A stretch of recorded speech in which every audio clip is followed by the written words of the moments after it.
Now, going over to the cultural part of the podcast, Matt Walsh is reacting to Wjahat Ali, saying that whites are being replaced by brown people. Now, this is brought to us thanks to NWOTUS and Matt Walsh, who are both reacting to Mr. Ali. Actually, without too much further ado, it's about a minute and 23 seconds of Mr. Ali, and well, Lord knows I'm probably butchering those names, but not intentionally most of the time. Let's hear what Mr. Ali has to say. You have lost. You lost. The mistake that you made is you let us in the first place. See, that's the thing with brown people. And I'm going to say this as a brown person. There's a lot of us, like a lot.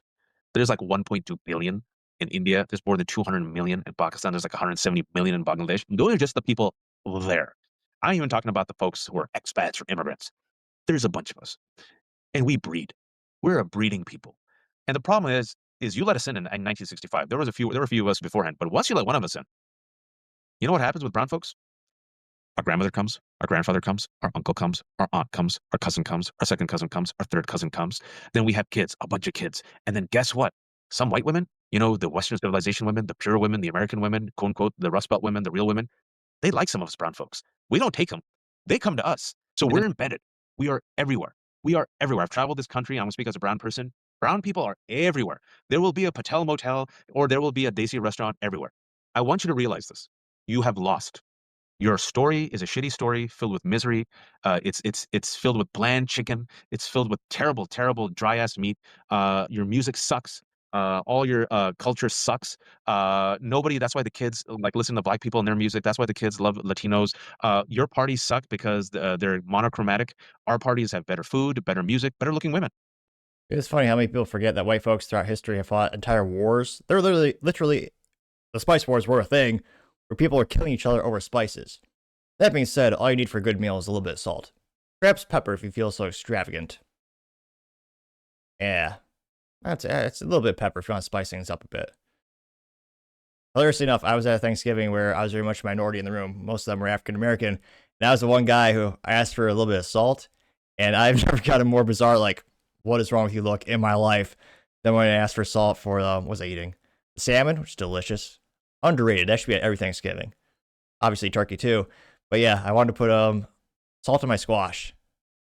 And yeah, I got one of the most what the hell is wrong with you looks in my life. But this is, again, credit to NWOTUS.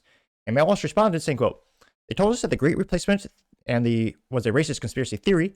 Now they've officially moved to, actually, it's a feel good and it's good stage. That's how it always works." Which, well, yeah, that's with any leftist ideology or idea. It's always, this is not happening. Then they say, well, it's happening and it's actually a good thing. Then they say it's happening and you should accept it. Then they say it's happening and you should celebrate it. It's always, and again, we've seen this with a lot of cultural topics past 20 years especially. Now, I can't believe he said that white people have bad food. He's never been to like a Cracker Barrel or Seasons 52. I don't know if is salmon a white people food? I don't know. Yeah, in terms of some of the best musicians in history. And if you say, what about the Beatles? Aerosmith. I was about to say Bruce Springsteen, but no. AC/DC? I think some Bach, Beethoven, Vivaldi. I realize that no one under 50 probably knows any of the words I just said. Very famous musicians and bands, nevertheless. Vanilla Ice. I mean, revolutionary. Now, in all seriousness, again, this got 1.1 million views and 23,000 likes. Which, again, I was going to say, I think culturally speaking, I don't really care. I think most people are of the mindset of, again, if you believe in the founding fathers and the foundation of our country, doesn't matter where you came from, as long as you assimilate, we all agree with what made America great, including some of the food. Again, there's some good food of all cultures out there. Now, again, it's got 1.1 million views and 23,000 likes. You have lost. You lost. Elon, the joke in IT is it's not a bug, it's a feature. That's not a feature, Elon. I don't want the video to replay automatically. Now, it's kind of funny that he says, oh yeah, they also bring over the whole families. I mean, not to be that guy, but that's what pretty much all immigrants do.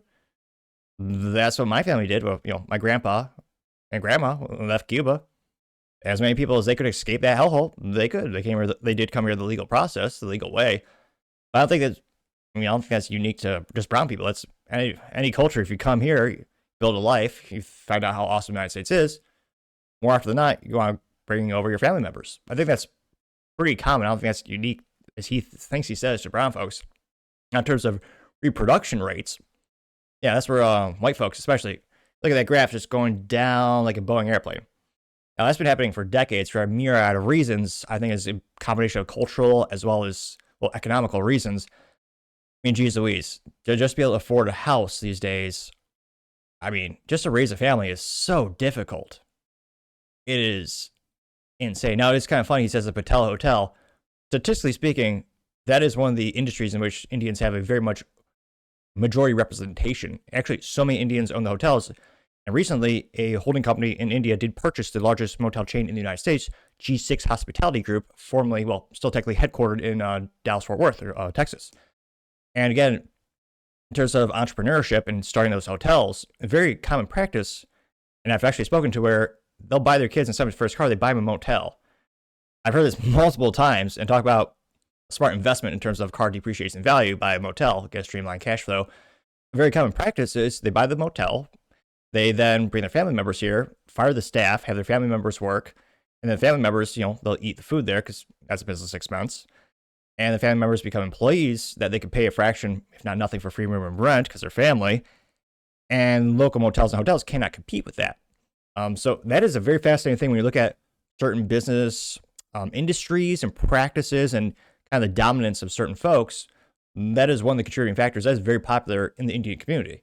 We also see, I believe the Vietnamese community, they didn't start the nail salon whole phenomenon, but I apologize, I forget the entrepreneur who started it, but a really brilliant gal realized, there's a huge demand, especially the United States is growing for nail services.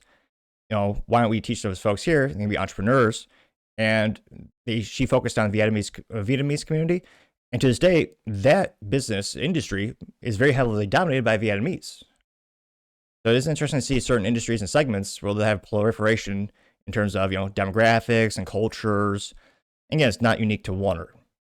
Now, again, this one really viral, got 1.1 million views. And again, 25,000 likes. One of the first comments comes to us thanks to Matt Van Swol, who says, quote, I found this to be a useful chart when diagnosing any argument over time with the left. Give it enough time and the argument will complete the circle. And it's a little recycle logo. It says, it's not happening. It's a right-wing conspiracy theory. It might happen. It's good that it's happening. Gain 190 likes. Amelia Henderson says, quote, hell yes. And she has a meme. It says, don't judge an entire religion based on how only 97% of them behave. Gain 58 likes. Paul Zupa says, quote, they then suffer the legal consequences for being so brazen and then complain about it. Gain 35 likes. Cash Loren says, they always try to slander us into submission. Gain 9 likes. Maverick Alexander says, and then out of nowhere, I have a parody of the children's book Franklin. And it says, a classic Franklin story. Franklin calls ICE on people who don't belong. And you have Franklin with his cell phone and ICE. It looks like they're arresting homeless people. Getting 375 likes. Erika Draken has a picture of a redheaded child in the middle of African-American children. Says, it's only a conspiracy theory. Getting 109 likes. Joey FAFO says, accurate. It says, if a white person moves out, it's white flight, it's racism. If a white person moves in, it's gentrification. If a white person sees color, it's all pointing to racism. White person does not see color, they ignore racism.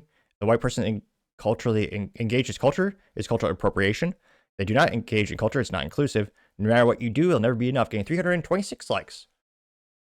Which, yeah, in terms of words that have lost all meaning in the United States past couple decades, yeah, racist, Nazi, those words have lost all meaning because they've been used so often, which is not good because eventually evil people will inevitably exist. And it's like the boy who cried wolf. No one's going to take those accusations seriously anymore. You also have Big Chase, and he has a quote from Joyce 004, and says, diversity is not your strength. It lowers your wages, marginalizes your culture, increases your crime, fills your hospitals, occupies your housing, ruins your schools, consumes your taxes, tightens your laws, restricts your freedoms, endangers your children, and calls you racist. In 111 likes. Daily Banter has a Marvel meme. I know enough about Marvel. That's Thanos. There's a kid. Yoda, that baby Yoda's sister or something. It's a little green girl. And she says, did you achieve diversity? He says, yes. And she says, what does it cost? He says, everything. Gain 104 likes. Let's see. Ardon says, don't you work for people that promote the replacement of white people? And Ardon does a quote, or a screenshot of a Ben Shapiro quote from 2017. And Ben Shapiro says, and by the way, I don't give a good damn about the so-called browning of America. Our color doesn't matter. Ideology does. Getting 98 likes, which, again, Ben Shapiro, again, if it's the same ideology, Matt, I think Matt is implying that, you know, it's a different ideology, different culture. Again, Ben is saying if it's all the same culture, who cares? You also have Nitake saying they really saw this and thought 300,000 Somalians would make it better. Getting 66 likes. Lifelong Patriot says, yep. And it's a screenshot from a thought catalog saying, yes, diversity is about getting rid of white people, and it's a good thing, by Emily Goldstein. Getting 42 likes. White American says, quote, we must end the H-1B program and deport all Indians and Arabs. And here's a screenshot from the ex-Dem and ex-Republican. He says, quote, Indians now need to vote Democrats to do the same thing. Sorry, Indians now need to vote Democrats to do the same thing blacks, Muslims, Latinos do, i.e. vote Democrat for open borders and unchecked immigration and end white majority in America, getting 213 likes. Stephen Lakes, he says, this applies to the presidency and should apply to all elected officials, yes. And it's a picture of Representative Ilhan Omar, a couple of cronies, it says, do you agree non-citizens should be banned from holding office in America? They 410 likes. FAFO has pictured the Mona Lisa. It's not a scarf. It's not full burqa. It's not a scarf. Hijab. There you go. I think that might be a good Scrabble word. Maybe. And it says, wake up before it's too late, getting 83 likes. Or sorry, 88 likes. Let's see. A lot of people posting the same recycle meme. Miss Battle Dwarf says, our culture doesn't have to listen to them. This is where they come from. And you see a third world country with so much trash in the river, you can't even see barely any of the water, getting 11 likes. So that being said, you do have some really crappy places, like San Francisco, where, again, there's human feces on the ground everywhere. So much to the point where people in San Francisco invented a phone app called the Poop app, where the purpose was to look at your phone on a map and know where to avoid the crap on the ground. Now, granted, you could argue San Francisco has become a third world country, but it still technically is part of America. So again, that's not the average. Let's see here. Try to see if there's any contrarian statements so it doesn't get a little bit boring being an echo chamber. Adam Johnson says mass migration is a form of revenge and conquest. Wjahat Ali isn't hiding it, getting 110 likes, which, yeah, I was going to say, I don't usually purposely try to mispronounce names, kind of just inevitable of my speaking ineptitudes. Jonathan Barth says, and Wikipedia still calls it a conspiracy theory. They even say it's debunked. There's a screenshot from Wikipedia talking about the Great Replacement Theory, which, again, politicians, I mean, Obama as well as Biden said publicly that it was happening as a good thing.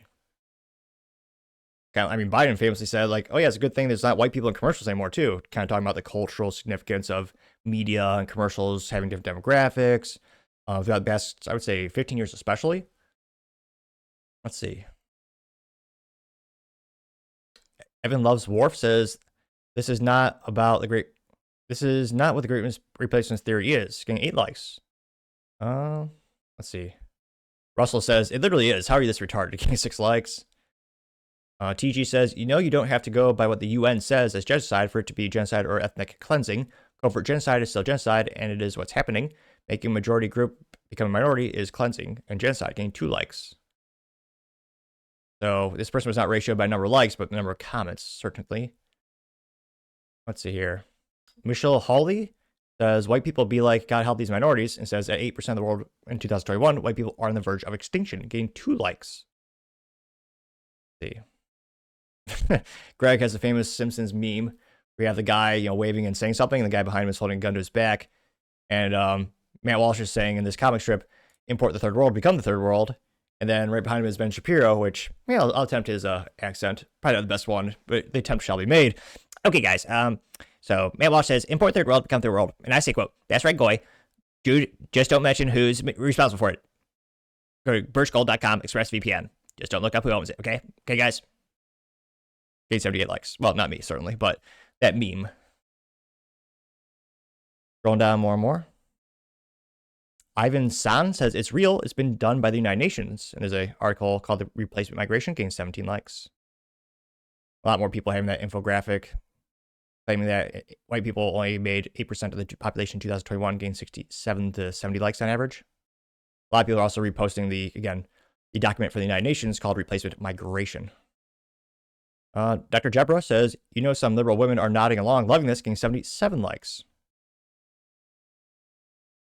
And again, I think the average American is more concerned in terms of the lack of the sharing of cultural ideologies and the founding fathers' ideologies. Again, my family came from Cuba.